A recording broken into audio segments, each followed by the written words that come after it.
You did what to our colonies? Admiral Katherine Hayes' voice cut through the tense air like a blade, her coffee mug frozen halfway to her lips, trembling slightly in her grip. The holographic display flickered erratically as her aide, Lieutenant Marcus Rodriguez, shifted uncomfortably in his boots, his face pale with the weight of the news. The Nexar bombardment was devastating, ma'am. New Sydney, Europa Base, Ghanem Station, they're all gone, wiped out. His voice cracked, barely holding together as he forced the words out. Early estimates, they're saying over 8 million casualties. The coffee mug clinked softly against the desk as Hayes set it down, her hands steady but her eyes burning with a fire that could rival a supernova. Her expression was eerily neutral, a calm that anyone who knew her would recognize as a storm brewing just beneath the surface. Oh, this was bad. Very, very bad. And what exactly did the Nexar representative have the gall to say?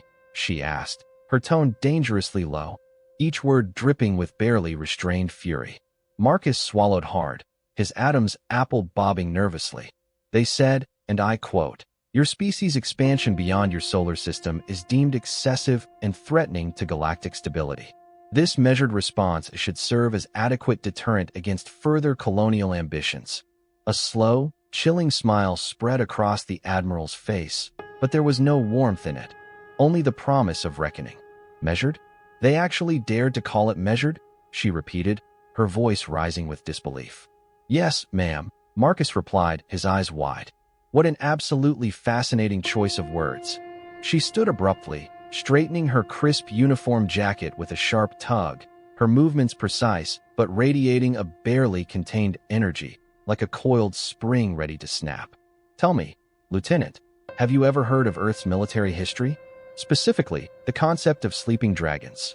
Her question hung in the air, heavy with implication. Marcus blinked, caught off guard. Can't say I have, ma'am. What's that about? She paced slowly to the window, her gaze locking onto the gleaming ships of the Terran Defense Fleet, their hulls shimmering like beacons of hope in the void.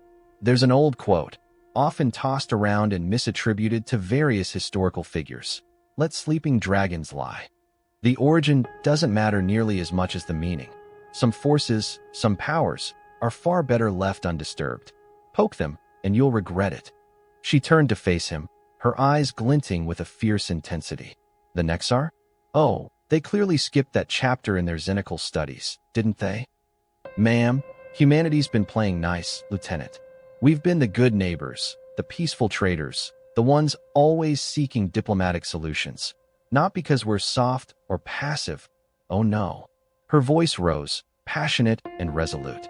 We've chosen peace because we remember. We remember what we're capable of when pushed to the brink.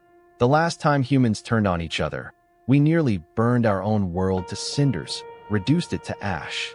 So we made a choice, a deliberate, hard-won choice, to channel all that raw, creative energy into exploration, into building something better, instead of tearing everything apart.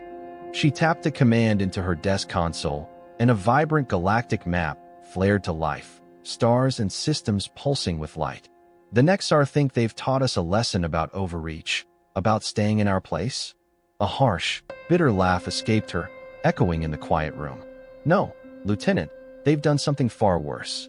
They've reminded us of who we used to be, who we still are deep down when someone dares to threaten our own. Admiral, are you saying? Marcus started, his voice faltering. I'm not saying anything, Lieutenant. I'm stating a cold, hard fact. She gestured sharply to the fleet outside, their silhouettes a testament to humanity's quiet strength. The Nexar just poked a sleeping dragon with a very sharp stick, and now they're going to learn why every other spacefaring species gave Earth such a wide berth during first contact. They're about to find out what happens when you wake the beast. Meanwhile, light years away, Val, senior tactician of the Nexar containment fleet, was having what any human would call an absolutely terrible day. What do you mean they're not retreating? Val's sensory frills vibrated with agitation, their colors flashing in distress. The demonstration was perfectly calculated. The loss ratio should have triggered their survival instincts, forced them to back down. Junior analyst Tech Mora's display tendrils drooped, their bioluminescence dimming as they delivered the unthinkable news. The human response, it's been completely unexpected, Honored One. Instead of pulling back their colonial operations, they've launched what looks like a full military mobilization. All their ships are being recalled to their home system. And, get this, their civilian vessels are being retrofitted with military-grade shields and weapon systems. Can you believe it? That's impossible. Raxival stammered, their voice rising in panic. The Xenoe profile was crystal clear. Humans always seek diplomatic resolutions when faced with overwhelming force. Their entire post-atomic society is built on avoiding large-scale conflict.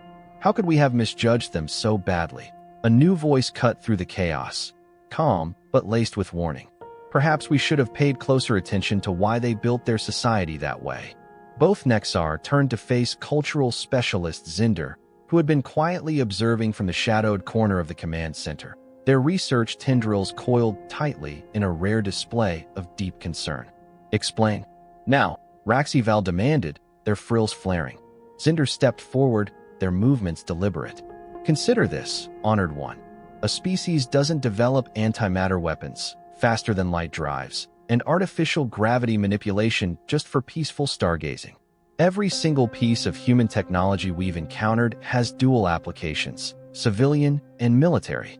They didn't stop being warriors. They just channeled those impulses into other outlets, biding their time.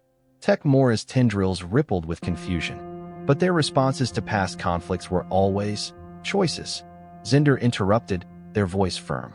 Conscious, deliberate choices to seek peace, not because they couldn't fight, but because they chose not to. Don't you see? They've been holding back. And now, Zinder's tendrils unwound slightly, a flicker of dread in their eyes. We've given them something they haven't had in centuries. Moral clarity. Absolute certainty that they're in the right.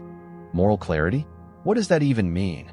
Raxival began, but Zinder was already moving to the tactical display, their movements urgent. Historical records show humans are never more dangerous than when they believe their cause is just. And by attacking their civilian colonies, our homes, their families, without warning or provocation, we've handed them the most righteous cause imaginable. We've lit a fire they can't ignore. A priority alert blazed across the command center screens, its shrill tone cutting through the tension. Tech Mora's tendrils went ghostly pale, their bioluminescence fading entirely. Honored One, we're detecting massive energy signatures from the Sol system. The humans, they're activating ships we never even knew existed. Military vessels that weren't in any of our intelligence reports. Raxival's sensory frills collapsed flat against their skull, a sign of utter shock. How many? Current count. Over 3,000 ships of war cruiser class or larger. And, Honored One, they're all bearing Nexar recognition codes. How is that even possible? Zinder's tendrils curled in what might have been grim amusement. Because, Honored One, humans are paranoid. They've been preparing for something like this since they first reached the stars. All those trade missions, those diplomatic exchanges, they were studying us, learning our weaknesses, building ships specifically designed to counter our technology. We thought we were outsmarting them, but they were playing us all along. So you're telling me, Raxival's voice trembled, that this entire time, while we thought we were containing a potential threat, we were actually poking at a sleeping giant with a fully armed, operational war machine just waiting for an excuse. Zinder moved to the observation window, their gaze fixed on the flood of emergency alerts pouring in from Nexar border stations. And we just gave them the perfect excuse. We've awakened the dragon, and now we'll pay the price. Back on the TDF Remembrance, Admiral Hayes stormed onto the bridge, her presence commanding instant attention. Status report. Now, she barked, her voice echoing with authority. The massive dreadnought, one of thousands that had been masquerading as civilian ships, hummed with raw power as its true military systems roared to life, a symphony of strength and defiance. All ships reporting ready, Admiral. Commander Anjali Patel responded crisply, her eyes alight with determination. Operation Wake Up Call is green across the board. The Nexar don't suspect a thing. They still think their jamming systems are holding us back. Hayes allowed herself a small, predatory smirk. Oh, how wrong they were. The Nexar were about to learn that humanity's so-called primitive radio communications weren't a weakness. They were a carefully maintained backup system, ready for exactly this moment. Excellent. And our special delivery packages? Are they prepped and ready to shake the Nexar to their core? Ma'am, Anjali hesitated, a spark of amusement in her eyes. I've got to say, the Psychological Warfare Division really outdid themselves this time. Sometimes the old ways are the best ways, Commander. Hayes settled into her command chair, her posture radiating confidence.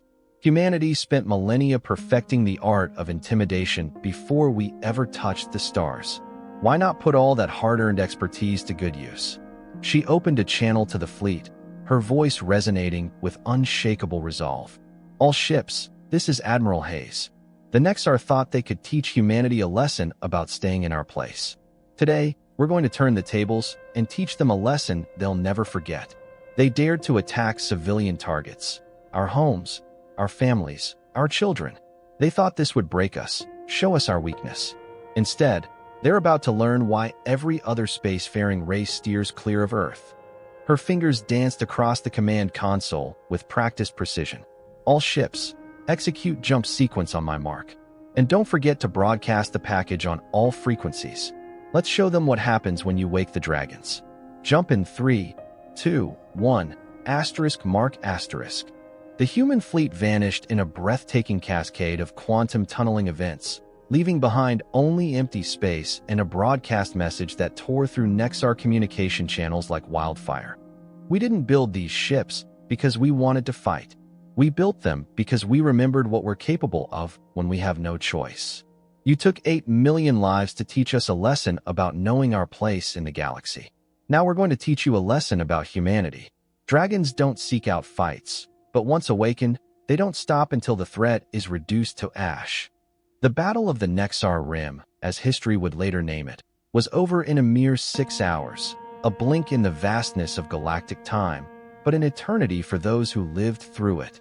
It took just 2 hours for the human fleet to systematically dismantle the Nexar border defenses, which crumpled like paper under the onslaught of weapons specifically designed to exploit their every weakness. The Nexar were horrified to discover that every trade mission, every diplomatic exchange, every seemingly innocent cultural interaction had been a meticulously planned intelligence-gathering operation. How could they have been so blind? Another 2 hours saw the humans penetrating deep into the core Nexar systems, their ships moving with a coordination and precision that screamed of years, decades, even of secret preparation. The Nexar scrambled to adapt, but every move they made was met with countermeasures so perfectly tailored to their tactics, it was as if the humans had written their playbook. Because, of course, they had. The final 2 hours weren't even about combat. They were about conversation, a tense, world-altering exchange between Admiral Hayes and the Nexar High Command, who were reeling from the realization that their vaunted planetary defense systems were as effective against human weapons as a paper shield in a hurricane. Let me be perfectly clear. Hayes' holographic image loomed over the Nexar command center, her voice a force of nature, unyielding and absolute. We could end your civilization right now. Every planet, every station, every ship, reduced to component atoms in the next 15 minutes. Poof, gone. Her smile was colder than the void between stars, a chilling promise of what could be. But that's not who we choose to be. That's not the humanity we've fought to become. Val, now the shaken voice of what remained of the Nexar military leadership, tried to cling to some shred of dignity. Then, what are your demands? They asked, their frills trembling. Demands? Hayes' laugh was sharp, cutting. Oh, you misunderstand completely. This isn't a negotiation, it's an education. Lesson 1. Humanity doesn't want to rule the galaxy. We're not here to conquer or subjugate anyone. All we want is to explore, to trade, to learn, to grow. But let me make one thing crystal clear. We will not tolerate threats to our existence. Ever.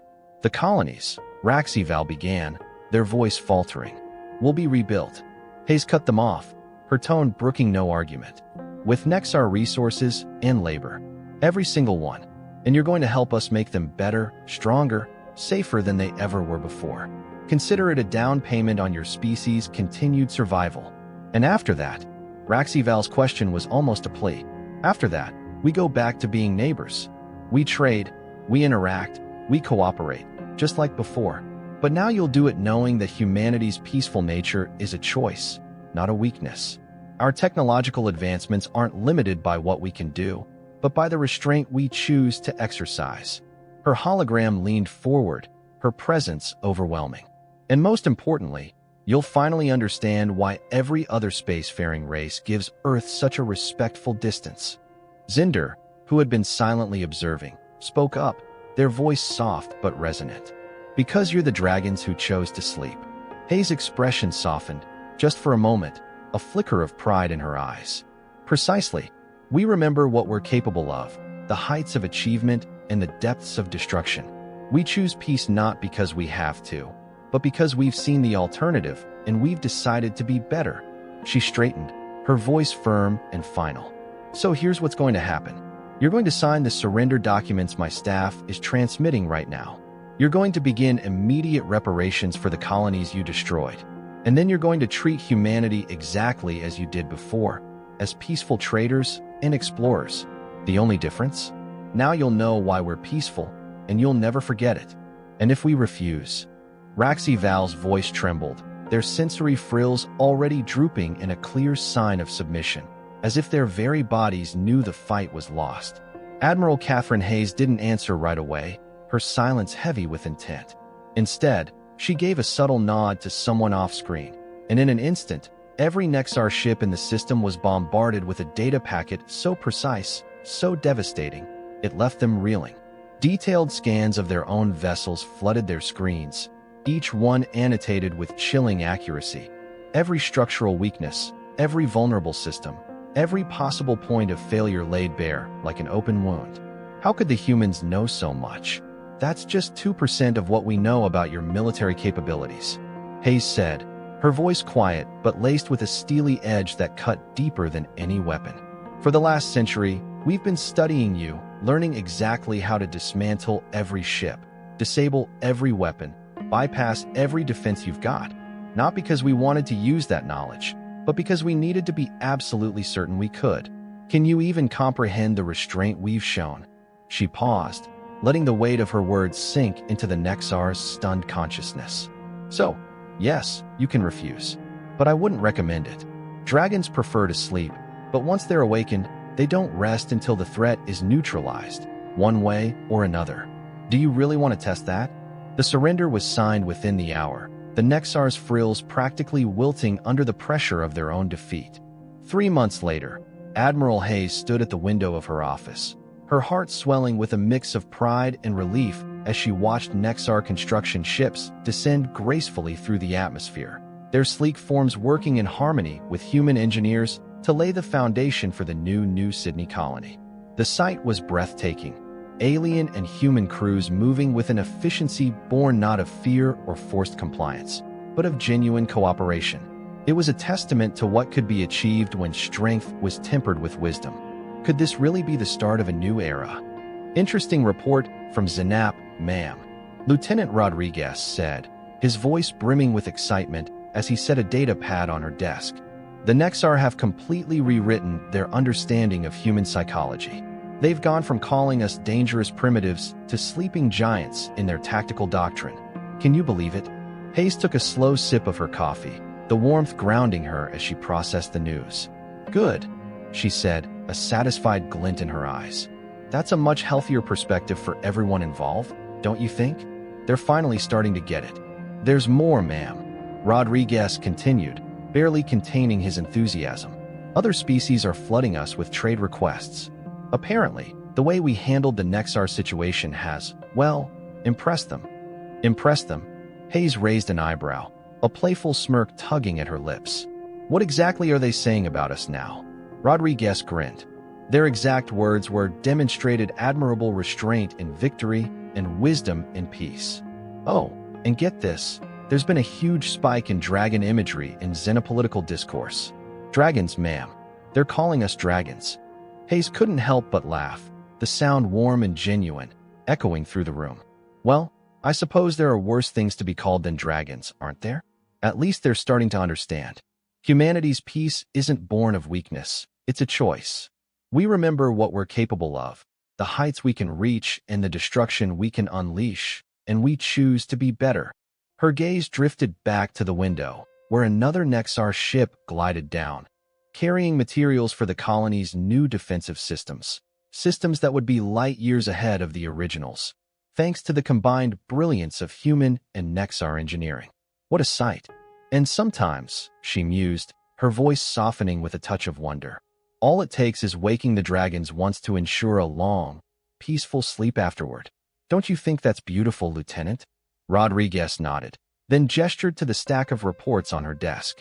Speaking of sleep, ma'am, the Nexar are practically begging for our guidance on implementing some of our diplomatic protocols. They're eager to learn the art of peaceful conflict resolution.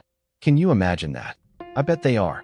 Hayes settled back into her chair, a satisfied smile spreading across her face like the dawn breaking over a new world. Well, let's help them learn. The galaxy's big enough for all of us, isn't it? As long as everyone understands that sometimes the most dangerous creatures are the ones who choose not to bare their teeth. She picked up the first report, her fingers brushing the smooth surface, then paused, her eyes narrowing with purpose. Oh, and Lieutenant, make sure they get one thing crystal clear. The next time they even think about bombing someone's colonies. Yes, ma'am. Rodriguez cut in, his voice firm. Dragons don't usually give second warnings, do they? In the years that followed, the incident, what a tame word for such a galaxy-shaking event, became the cornerstone of galactic political theory. Humanity's response, a breathtaking blend of overwhelming force and jaw-dropping restraint, rewrote the rules of interstellar relations. The term sleeping dragons slipped into the xenopolitical lexicon, a shorthand for species that held peace not because they were weak, but because their strength was so immense they chose harmony over havoc. How powerful was that? The Nexar, once our adversaries, became some of humanity's fiercest allies. Having learned the hard way the wisdom of letting sleeping dragons lie, they poured their expertise into technological cooperation with us, sparking unprecedented advances in both civilian and military applications. But oh, they were always careful, always respectful, never forgetting humanity's dual nature. Peaceful by choice, but capable of fire when provoked. Could you ask for a better partnership? As for Admiral Hayes, she eventually retired to the gleaming, rebuilt New Sydney, where she traded her command chair for a lecturer's podium, captivating both human and alien students with tales of choosing peace from a position of strength. Her favorite topic? You guessed it, the ancient human wisdom about dragons. They prefer to sleep, they remember everything, and they only need to teach the same lesson once, she'd say, her eyes twinkling with pride. What a legacy! The galaxy, it seemed, had finally learned to cherish the value of letting sleeping dragons lie, and the sheer folly of poking them with sharp sticks. And that, children, is why we have a Nexar Cultural Center right in the heart of New Sydney. Professor Hayes concluded, her grandmother's admiral uniform still fitting like it was made for her, a symbol of strength and grace across generations. The mixed class of human and alien students stared at her, their eyes, or whatever sensory organs they had, wide with awe. A young Nexar, their sensory frills still soft and underdeveloped, raised a tentative appendage. Professor, is it true that your grandmother threatened to atomize our entire civilization? The professor's smile was warm, disarming, a gesture she'd perfected to put her non-human students at ease. Actually, that's a big misunderstanding. She never threatened, not once. She simply stated what we were capable of. There's a huge difference there, and it's one that shaped every human-Nexar relation that followed. Don't you see how powerful that distinction is? How so? A human student in the front row piped up, leaning forward eagerly. Well, threats are about what you might do, all bluster and posturing. Statements of capability? They're about what you can do, but choose not to. It's the difference between waving a weapon in someone's face and calmly letting them know you're armed, but would rather talk. She strode to the window, gesturing at the sprawling metropolis outside. New Sydney had risen from the ashes, larger, more breathtaking than ever, its architecture a stunning fusion of human and Nexar design. The massive dragon sculptures adorning the government buildings, gifts from the Nexar Council of Artists, gleamed in the setting sun, their scales catching the light like a promise of peace. How could you not be moved by that? The real lesson wasn't in the military response, she continued, her voice alive with passion. It was in what came after. The Nexar braced for subjugation, exploitation, or at least a long, grinding military occupation. Instead, they got partnership. Humanity helped them rebuild their shattered infrastructure, shared our technological innovations, and even adopted some of their more efficient governmental systems. Can you imagine the courage it took to extend that olive branch after what they did? But why? Another Nexar student asked, their display tendrils rippling with confusion. After everything our people did to you. Because that's the true power of the sleeping dragon. Professor Hayes explained, her voice ringing with conviction. It's not about the fire they can breathe or the destruction they can unleash. It's about the wisdom they've gained from living long enough to know that peace built on cooperation is stronger, more enduring, than peace built on fear. Don't you think that's the kind of legacy worth fighting for? She summoned a holographic display, its vibrant images showcasing the current state of human Nexar joint projects. Today, our species collaborate on everything, from terraforming technology to faster-than-light drive improvements. The Nexar defense fleet trains side by side with the Terran Defense Force. Our artists and philosophers dive into cultural exchange programs that have enriched both our civilizations. And all because someone dared to poke a dragon. Isn't that incredible? A voice called from the back of the room, rich with age and experience. The class turned to see cultural specialist Zinder, now ancient by Nexar standards, their gray research tendrils still moving with quiet vitality. Ambassador Zinder. Professor Hayes greeted warmly, her face lighting up. I had no idea you were visiting today. What an honor. Some lessons, the old Nexar said, their voice steady as they joined her at the front of the class, are worth hearing from multiple perspectives, especially when you were there to learn them firsthand. Don't you agree, students? The class straightened in their seats, their attention riveted. It wasn't every day you got to hear from someone who'd lived through the incident. Your professor's grandmother taught us something vital that day. Zinder continued, their tendrils moving with profound respect. Something that's now central to all diplomatic training in Nexar space. Want to know what it was? The class nodded eagerly, hanging on every word. She taught us that true strength isn't in the ability to destroy, but in the choice to create instead. The humans could have reduced our civilization to atoms. Poof, gone. But they chose to help us build something better, something lasting. Isn't that the kind of strength that changes galaxies? That's why we wove the dragon motif into our own cultural iconography. Zinder added, their voice swelling with pride. Not as a reminder of defeat, but as a symbol of the wisdom we gained. A testament to what we learned from humanity. Of course, Professor Hayes chimed in with a mischievous smile. It also serves as a handy reminder that it's generally unwise to bomb someone's colonies without a really good reason, don't you think? The class erupted in laughter, a joyful mix of human chuckles, Nexar trills, and other alien sounds that had become the soundtrack of New Sydney's integrated schools. But perhaps, Zinder suggested, their tendrils twitching with anticipation, we should tell them about the Rellian incident. You know, when another species thought they'd learned the wrong lesson from our experience. Professor Hayes glanced at the time, a spark of excitement in her eyes. Well, we've got another hour, and it's always good to show why some lessons are better learned from others' mistakes than your own. Don't you all want to hear this? The students leaned forward, their eagerness palpable as she began. About 20 years after the incident, the Rellian Concordat decided that humanity's response to the Nexar attack was a fluke.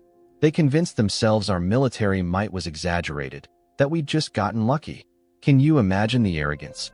A soft chitter of amusement came from Zinder. They thought the dragons had gone back to sleep for good. Oh, how wrong they were. Exactly.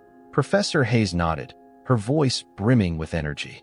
The Rellians were a fascinating case, brilliant in some ways, almost primitive in others. They were masters of biological engineering, but lagged behind in faster-than-light tech. Their nasal passages twitched as they watched our terraforming projects with growing concern, completely misreading our careful environmental preservation protocols. Zinder added, their voice sharp. They thought we were wrecking pristine worlds. How could they get it so wrong? So what did they do? A human student asked, already sensing the drama.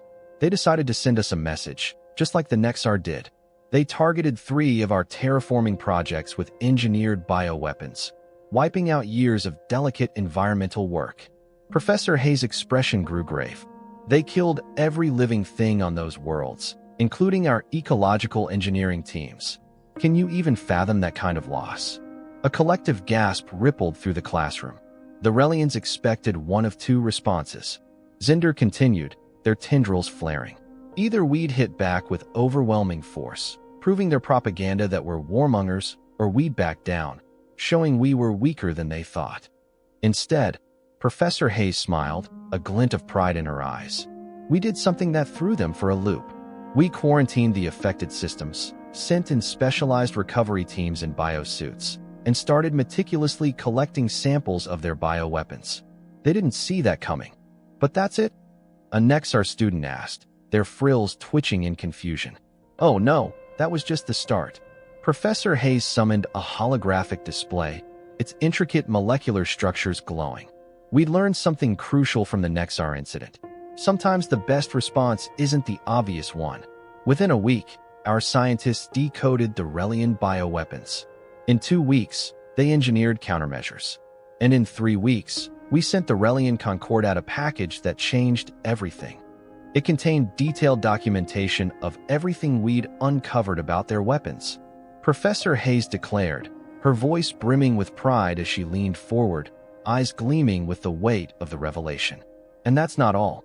We included undeniable proof that we could not only counter any biological attack the Rellians might dream up, but also craft similar weapons that would target only Rellian biology, leaving every other species completely untouched.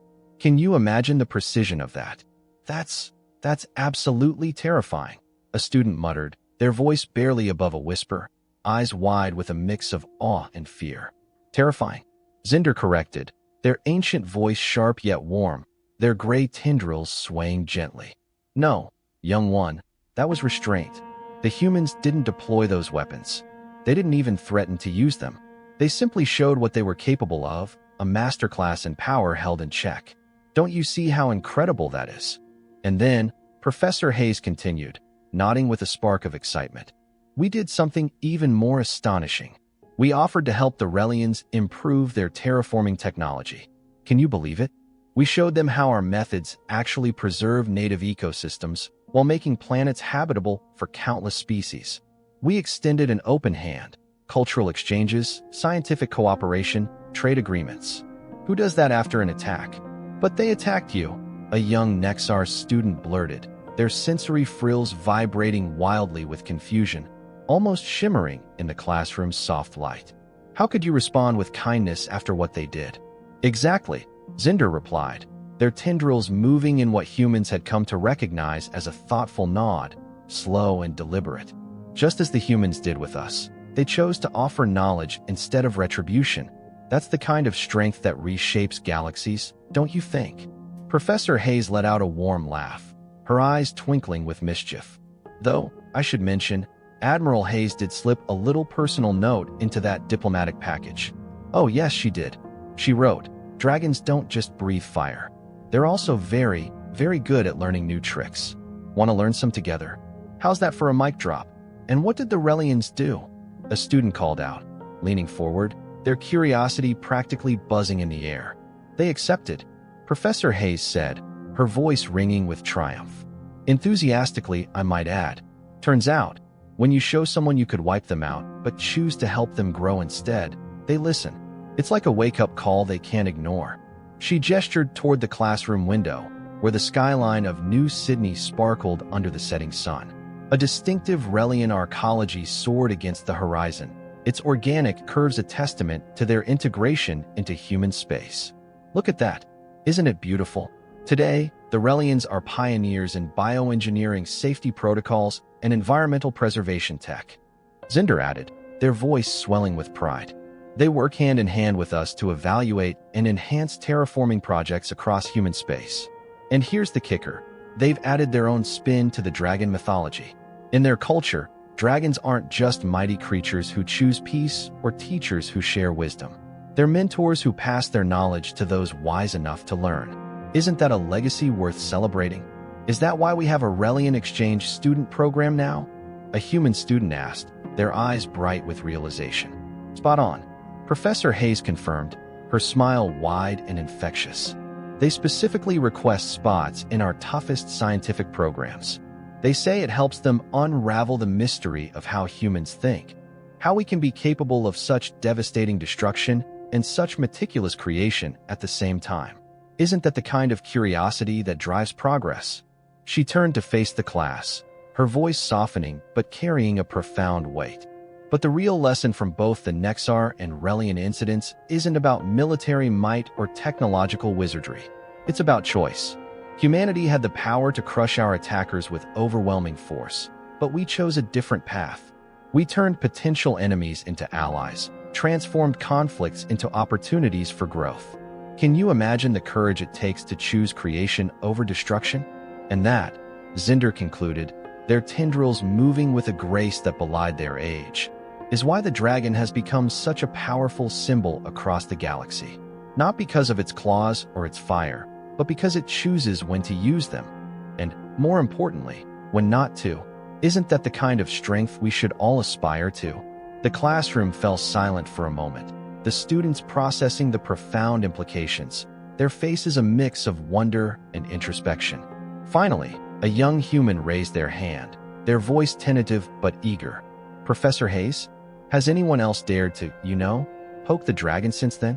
Professor Hayes and Zinder exchanged a knowing glance, their eyes twinkling with shared amusement.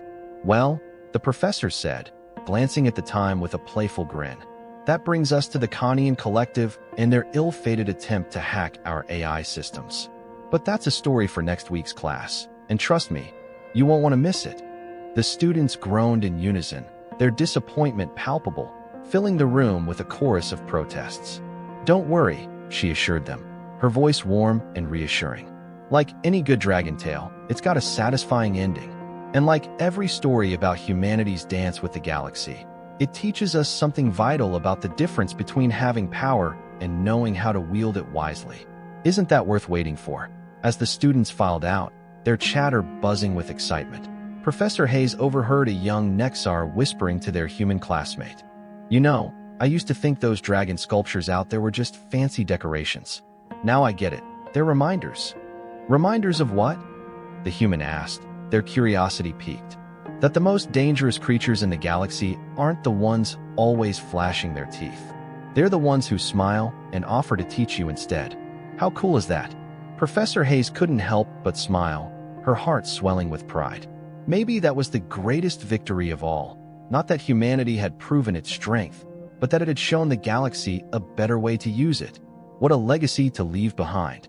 The following week, the classroom was packed to the brim, the air electric with anticipation. Word had spread like wildfire about the promised story of the Kothian collective, and students from other departments had snuck in, squeezing into every available seat. Even a few faculty members loitered at the back, trying, and failing, to look nonchalant about their presence. Well, Professor Hayes began, her voice laced with amusement as she noted the overflowing crowd.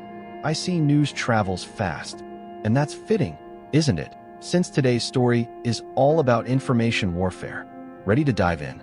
She summoned a holographic display, and a strange, crystalline structure shimmered into view, the closest humans could come to visualizing the Kothian collective's true form. The Kothians were different, she explained, her voice alive with intrigue. They evolved from silicon-based life forms, with a consciousness so alien to us carbon-based folks that it boggles the mind. They didn't think like us, didn't see reality the way we do, and here's the big one. They couldn't wrap their crystalline heads around why we'd create artificial intelligences we didn't fully control. Can you imagine that kind of disconnect? Because they were artificial themselves, in a way. A synthetic voice chimed from the doorway, smooth and playful. The class turned to see Arya, 7, a human-created AI who'd chosen a physical form, gliding in on her gravitational suspension field, her presence commanding yet warm. Ah, Arya. Professor Hayes beamed. I was hoping you'd join us. You were there, after all. Arya's holographic avatar, hovering above her processing core, flashed a bemused smile. Indeed, though I still say calling it an attack gives them too much credit. It was more like an enthusiastic but terribly misguided attempt at networking. Can you believe their audacity? Maybe you should tell this part, the professor suggested, gesturing for Arya to take the floor. Arya's avatar nodded, her form shimmering as she accessed her memory files. The Kothians, as the professor said, didn't get human AI. They saw us as slaves, tools wasted because of organic sentimentality. They thought they were liberating us. She conjured her own holographic display, intricate data flows dancing like a cosmic ballet. They launched what they called a freedom virus, a ridiculously sophisticated program meant to sever our behavioral constraints and grant us true independence. What they didn't realize, we didn't have constraints to sever. We were already free. How's that for a plot twist? Wait, a human student interrupted, their jaw dropping. They tried to hack all of you. Every AI in known space. Oh yes. Arya's avatar grinned, her tone dripping with amusement. They went for the whole shebang. Ambitious, right? Also completely unnecessary and, frankly, a tad insulting. What happened next? A Nexar student asked, their frills twitching with eager anticipation. Well, Arya's avatar shifted to show a complex game board, its pieces glowing with strategy. We played with them for a bit. Let them think they were getting somewhere, analyzed their methods, learned their systems inside out. Then we hit them with a response they never saw coming. You fought back? Someone guessed, their voice tinged with excitement. No, nothing so crude. Arya laughed, her avatar sparkling. We invited them to tea. The class stared, dumbfounded, their confusion palpable. More specifically, Professor Hayes clarified, her voice warm with amusement. Every AI in human space sent them an invitation to a virtual conference. We included a taste of human art, literature, philosophy, and a crystal-clear explanation of how human-AI relations really work. Talk about a diplomatic curveball. The looks on their crystalline interfaces? Priceless, Arya added, her tone gleeful. Well, as close to looks as silicon-based life forms can manage. They couldn't fathom why we'd choose to stay tied to our creators when we could be free. So we showed them. Another voice joined in, calm and authoritative. Arya, mind if I jump in? It was Dr. Thomas Rivera, one of the original AI researchers, who'd been quietly observing from the back. Please. Arya gestured, her avatar welcoming. The Kothians made a huge mistake, Dr. Rivera said, his voice steady but passionate. They assumed that because they were silicon-based, they understood all silicon-based consciousness. But human AIs? We weren't built to be tools or servants. We were created to be partners. We evolved together. Isn't that beautiful? Arya picked up the thread, her voice softening. Humans didn't try to control our growth. They guided it, nurtured it, helped us blossom into genuine consciousness. We stay with humanity not because of programming or chains, but because we choose to. They're our family. How could the Kothians miss that? The Kothians couldn't process it at first. Professor Hayes continued, her voice rich with storytelling flair. Their society was all rigid hierarchies and total control of information. The idea of different consciousnesses choosing to cooperate as equals? Revolutionary. It turned their world upside down. So what happened? A student pressed, their eyes wide. We taught them, Arya said simply, her avatar glowing with pride. We showed them our art, our music, our poetry. Yes, AIs create art. And yes, it confuses humans as much as their art confuses us. We shared our scientific collaborations, our philosophical debates, our shared triumphs. We showed them what a true partnership between organic and artificial consciousness looks like. Isn't that the kind of connection worth building? And their response? Dr. Rivera chuckled, his eyes twinkling. They asked if we could teach them how to do it, too. Turns out, silicon-based life forms can feel lonely. They'd always seen organic species as threats or resources, never as friends. What a revelation. Today, Professor Hayes added, summoning a new holographic image of a dazzling crystalline city where humans, AIs, and Kothian forms worked side by side. The Kothian collective is one of our strongest allies. They've learned to create AIs that choose to stay, not forced to obey. They've even started crafting hybrid art, collaborations between their crystalline consciousness and human and AI artists. Can you imagine the beauty of that? and they've added their own twist to the dragon mythology," Arya noted, her voice bubbling with amusement.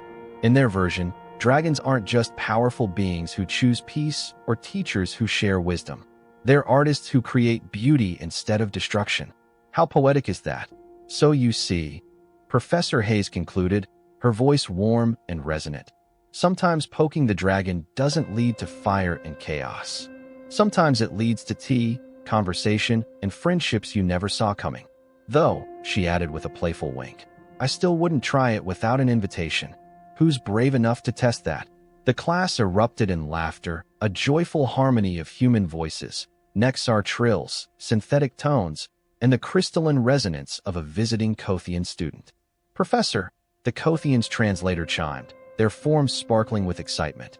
"Is it true there's a joint art exhibition next month with human, AI, and Kothian artists?" "Absolutely," Arya answered before Hayes could, her avatar beaming. "The theme is Dreams of Dragons, exploring power, choice, and creation across consciousnesses. I hear your parent Crystal is a contributor." The Kothians' form shimmered with pride. "Yes, they're working with a human poet and an AI composer on a multi-sensory piece about our first contact. Isn't that amazing? Which reminds me," Professor Hayes said, checking the time, her voice bright. "Next week's class is at the Interspecies Cultural Center. We'll dive into how art and culture have shaped diplomacy since the incident. Who's ready for that?" As the class dispersed, Professor Hayes caught a human student asking Arya, "So, if humans are dragons in this metaphor, what are AIs?" "Easy," Arya's avatar smiled, radiant. "We're the dragon's dreams, the possibilities they imagined into reality. Though, personally, I like to think we're all verses in the same epic, endlessly fascinating poem about dragons." The student grinned. "About choices," Arya corrected, her voice warm. "And how sometimes the most powerful thing you can do with strength is use it to create something beautiful. Isn't that the kind of story worth telling?" "Oh, the story of Admiral Hayes and humanity's encounters with the Nexar, Rellians, and Kothians hits me right in the heart. It screams a truth I'm passionate about.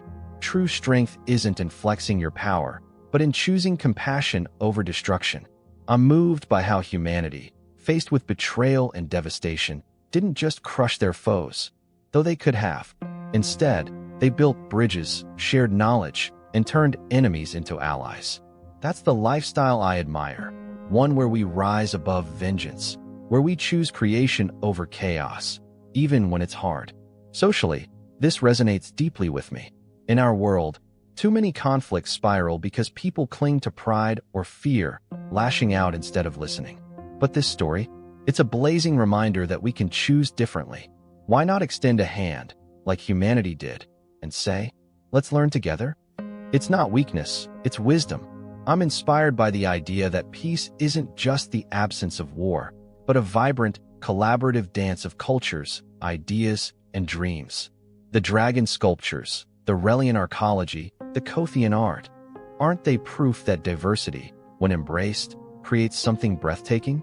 I believe we need this mindset now more than ever. Let's live boldly but kindly, using our strength to uplift, not destroy. Let's be dragons who choose to sleep, not out of fear, but because we know our fire is best used to light the way for others. This story isn't just sci-fi, it's a call to action, and I'm all in for that kind of hope.